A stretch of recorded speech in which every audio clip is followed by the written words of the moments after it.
tell me about this. Okay. So you wanted to get this lady off your back and you started your pickup and delivery business.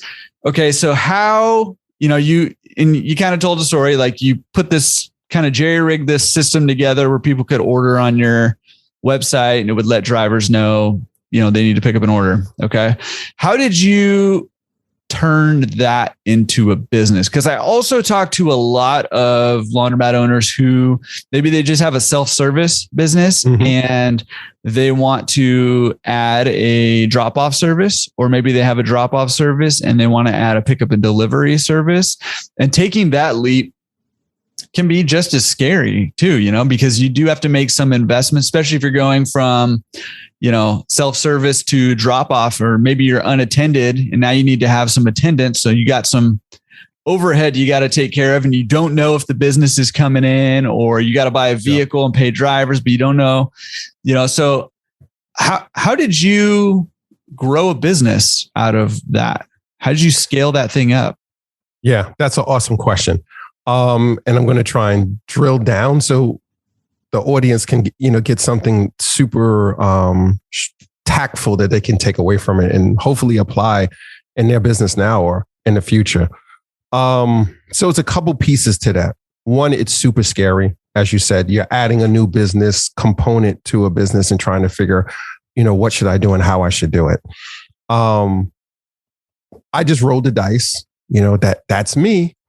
I've been fortunate that I currently have a great team at my businesses. My core team is super awesome. And that's one piece of advice I would give any operator.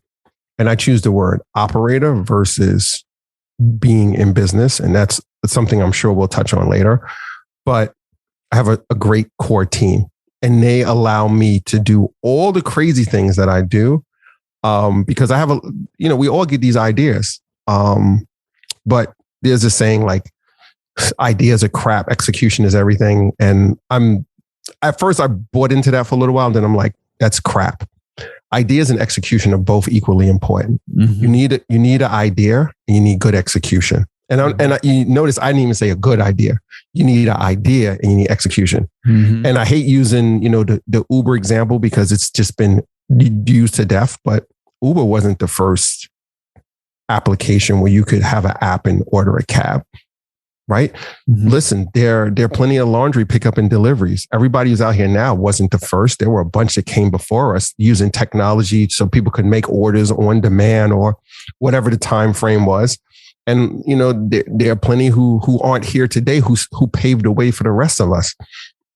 So it's a huge, challenge that you have when you want to do this. So we did it. I really didn't give it much thought except to get grandma off my back. And then I thought about how do we get more people?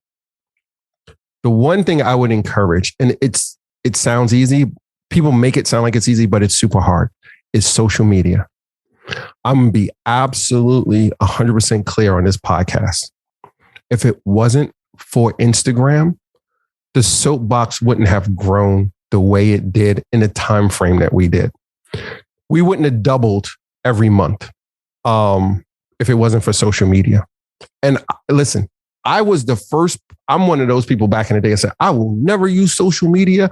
I'm not putting no photos of myself, no videos. I'm not using it. Then I used it for real estate. And I was like, there's something to this. Then I watched people's behavior on it a little bit. Not nearly as much as I should have. And back then, Facebook was mature-ish, but it was still super early. Like organic growth was totally different than what it is now. But I started using Instagram in maybe late 2015, early 2016. Opened the account for the soapbox. I had no idea I was like, it's laundry, it's dry cleaning. What are we going to post? I just took pictures in the store, us folding laundry, videos, us folding clothes, packing bags, slow motion, smiling, taking pictures. And then I stumbled on Facebook and Instagram ads, and it was game on. I started running ads, had no clue. And to this day, I still don't understand them. So they're so damn complicated, but I kind of have a basic understanding. But what I knew, Jordan, was I ran ads for the store. And this is when we had the self-service store. I ran ads And people started coming in the store complaining. It's like, why are they complaining? They were like, if I see your store pop up in my Facebook feed one more time, we're going to have a problem here. And I was like, wait a minute. You're complaining because you see our photo, our ad pop up in your feed so much. And they were like, if I see it again, it's a problem. But mind you, they were in there doing laundry when they said it. So I was like, this social thing is super powerful because I'm reaching people where they're consuming something on a personal side. So I was like, how do we make the content more personal? So that's when we were just taking pictures of ourselves and like, we would just make it super simple. Like I had no idea how to write copy and I still don't to this day. And I would just put like, hey, you know, local laundromat, come by, drop your clothes off or use our machines, whatever. Like, look, we're having fun in the laundromat today. And when it got to the point when we had an Instagram account and this is when we started the Soapbox brand, which was totally separate. So we had two different brands. The self-service was one brand. And then the Soapbox was just our drop off and delivery brand. And people would send me DMs on Instagram at midnight, 1:00 in the morning saying, can you come pick up my laundry? And that's when I knew it was game on social. And I would DM them back and be like, thanks for wanting to make an order, but you kind of need to use this link and click here and download our app or go to our website and make an order. And they did. I remember Sarah to this day who DM'd me at 12:30 at night and I'm sitting in the bed and I'm like DM'd her back and she made her order and she wasn't in our delivery area either. She was like, oh, I'm on Easton Parkway. Like I'm outside of your delivery zone. I went into our app, changed the geofence super fast, DM'd her back and was like, you are now. And she made her order right then and there. And I was like, this is some really gangster stuff. And like, I really need to understand this. And I just took a phone and would take pictures. And then there was a young man in the neighborhood who had been dying to get a job with us. And I was like, as soon as you're old enough and you get your working papers, I'll let you work with us. And that summer, I gave him a cell phone and I said, all I want you to do is take pictures and record stuff. Anything and everything that happens around here, record it. Just document. Don't try and stage stuff. And then I would look at what he did at the end of the day and be like, okay, we could use this. We can't use this. And I would just post it randomly. I had no clue, no pattern, no nothing. And people kept following us. People kept DMing us. People kept making orders. And then before I knew it, we had like 4,000 people in our community on Instagram for the Soapbox. And I was like, dang, this is very interesting. Yeah. And really that, and then we were old school too. So I don't want to say it was all social, but social was a big impact. I would walk the neighborhood with another young man. I don't know if they do it out in your neighborhood, but there'll be people walking and put those circulars, like those coupon flyers in your mailboxes or on your doorstep. Yep. I saw these two gentlemen one day in the neighborhood when I was driving, walking. I pulled over, jumped out of the car and ran into them. I was like, hey, you want to make more money? And they were like, yeah, what's up? I was like, you want to hand out flyers for me when you're not handing out flyers for your boss? They were like, absolutely. We're off on Saturdays. I was like, come to my store. He showed up with his friend. I was like, here's 1,000 flyers. Here's a map. Hand them out. And all my friends in business would be like, yo, don't do that. You stupid. They're going to just throw them in the garbage. And I was like, yeah, whatever. I have this thing where people say, you have to earn my trust. I trust everybody 100% until you do something for me not to trust you. I don't believe in this. You have to earn trust. How do you earn somebody's trust? Like, that's crazy. Yeah. So I was like, yeah, I trust them here. And then when they finish, I would drive. Was it Ronald Reagan said, trust but verify? So then I drive the neighborhood and look for the flyers and I would see them in people's doors and their mailboxes. And I only went a couple blocks. I was like, looks like they hand them. I don't care. And then orders came in. So we did flyers locally. I also did direct mail. So here's something hopefully the viewers and listeners can take away. I didn't do direct mail postcards. And I know there's a lot of talk about those. And I'm 50-50 on them. We did something totally different. I wrote personal letters to people in the neighborhood, sat there, we typed them up, made them look, super professional, got some really nice paper, not some cheap paper from the local Office Depot or Staples or whatever. Got some nice weight paper, envelopes. We hand addressed every envelope, no labels, no run them through a printer. And then I personally sat there and signed thousands of letters personally with a ballpoint or a felt tip pen so people could really see someone signed it. And we put them in envelopes and we mailed them. And we waited and we waited and we waited. And no orders came in. And we did it again. And we waited and we waited. And no orders came in. And we did it a third time. And the third time we put a 3-page letter in it. And orders came in, Jordan. People started showing up to the store with the letter in their hand because I put bring this letter and you get this discount, or use the code when you do it online. People started calling us and saying, I got your letter. It was very professional and very nice. How do I make an order? I was like, shit, I should have made it 3 pages from the beginning. Do you think it was a 3-page thing that did it? Or do you think it was because you mailed them 3 times? Or I think it's both. I think it might have been, one part of it is the repetition. They saw us again. The other part is it was handwritten, so it stood out from the rest of the mail. We put stamps on them. We didn't run them through a postage machine or had the indicia already on the envelope. We put a lot of work into it.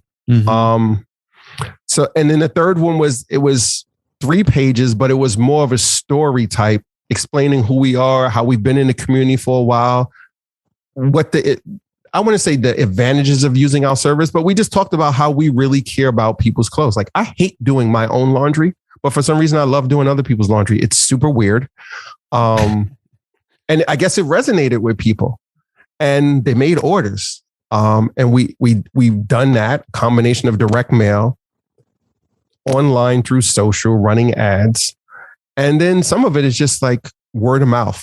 Like we get a lot of referrals. And the other thing is Google too. Like Google is our friend. I love Google. Are you doing paid Google or organic SEO stuff? Okay, so here's a tip that I'm going to give to all your listeners. Oh, snap. I hope that none of them are in my neighborhood, but if they are, so be it. I did pay Google. Totally did not understand it. And then Google would send me messages saying, you need to increase your ads not serving, increase your budget amount. And I would increase it. And then I really didn't see any super results from it. And then I sat back and I looked at Google, not like super detailed, like you'll hear some of these stories from people. I just looked at it one day when I was doing searches for myself. And we have to remember, Google is intent based. If someone's is on Google, they're looking for something like I Googled, like today, I'm looking for new scales because our scales were under 2 feet of water. Like I'm looking to buy a scale if I'm on Google. It's totally intent based versus Facebook, Instagram, Snap, LinkedIn, et cetera. It's kind of like I'm browsing and consuming for whatever other reason. And when I would search myself, I would look at the ads at the top. Then there would be this section in the middle where the map would pop up. So if you were searching for like restaurants, whatever, Google would always give you that map with the push pins. And then underneath the map, you would see like 3 businesses. That's all free. And I would say to myself, how the hell do they get there without paying? And I read, and everybody's got their theory because Google doesn't tell you everything. And I couldn't figure it out. And then I started using Google My Business. And I'm a firm believer in Google My Business. First, most people say, yeah, Waleed, I know Google My Business. I have it. I claim my profile. I'm verified and all that. Yeah, but you're probably not freaking doing what you really should be doing with Google My Business. And that's posting on it. So we went gangbuster and we started posting on Google My Business probably, 8 months ago. And we put up videos. We put up a bunch of photos when we claimed the Google My Business. And then I talked to the team one day and I was like, we should be posting to Google My Business. I was like, if I was Google, wouldn't I favor people who are putting more content onto my platform? Because my platform wants to get more people engaged. So if there's more content, people will be engaged and stay longer, et cetera, et cetera, et cetera. I was like, I want us to put hella content on Google My Business. We started putting photos. We started putting videos. Whatever Google would allow us to put, we started doing it. And I would get the emails. You got 32 views on this post from Google My Business. And I was sharing with the team and they'd be like, yes, we're making progress. Then I get another one. You got 132 views or this video, whatever. People clicked on the link this many times. I'm a firm believer in Google My Business. I do not do paid Google. I'm not saying it doesn't work and it's not good and you shouldn't do it. I just can't I can't wrap my head around the money I've spent on it and then the returns I've seen. I've heard people, and I've seen case studies where people use Google and they got these huge returns. I don't know if it's just laundry and dry cleaning. It's just not, it just doesn't convert the same as a true e-commerce business where they're selling a tangible product. I'm not really sure. But my tip is for everybody out there, if you got a small business, brick and mortar, or even if it's just online, Google My Business. And those are things we did to grow when we first started. Yeah. Yeah. Well, I mean, I think the Google My Business tip is an awesome one because I think it is like, if you can post consistently on there, it's relatively easy to rank because nobody else is really doing that. Because, you know, like you said, a lot of people will claim their Google My Business account, but staying on top of that thing, encouraging people to leave you reviews, getting, you know, keeping pictures up there, keeping your hours updated when there's holidays, making sure your hours are the same or correct, all that stuff. Google's like, okay, this person is, you know, cares about their business and wants, you know, people to be informed about their business. So we're going to promote them. It's awesome. Yeah. And the more we did it, then I would, you know, do searches from, you know, incognito mode or private, depending what browser you use. And then I would do it from other people's computers in different locations. Like I'd be at friends' houses and I'd be like, pull out my laptop and what's your Wi-Fi? And then I would just like laundry services in Brooklyn, even though I'm like up in Yonkers, somewhere in New York, or I'm in Manhattan, just to see where we would pop up when I put in those, that criteria. And I would see we started popping up in that map area more and more. So I was like, it's got to be something to this. So I totally agree with, you know, what you said. I'm on the same page.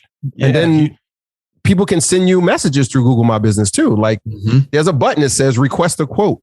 Now, I mean, technically they can go to our website and know how much money, what we charge for pickup and delivery and for walk-in, but I still turn the quote. But I just got a message right now. I just glanced down at my phone while we're through Google My Business, and somebody's asking about how to make an order, and somebody else is asking on the status of their order. So like use the quote button too. Like it takes 2 seconds, cut and paste it in your phone and say what the questions people ask you the most. Just save those in like your notepad or the hotkeys, depending what type of phone you have, and just cut and paste it and say, these are our hours, or, you know, these are the prices we charge when they ask you for the quote. It's like super simple to engage. And when you engage, those people are there looking for your services. They're not messaging you just for the heck of it. Like they want the service. Yeah. Yeah. Awesome tip. And, you know, I think anybody who's, you know, thinking about scaling their business out one way or another, whatever it is. I mean, I think those are awesome tips. You know, I've seen some Instagram ads, but that's really interesting that was the one that like really, you know, got you guys going. That's pretty cool.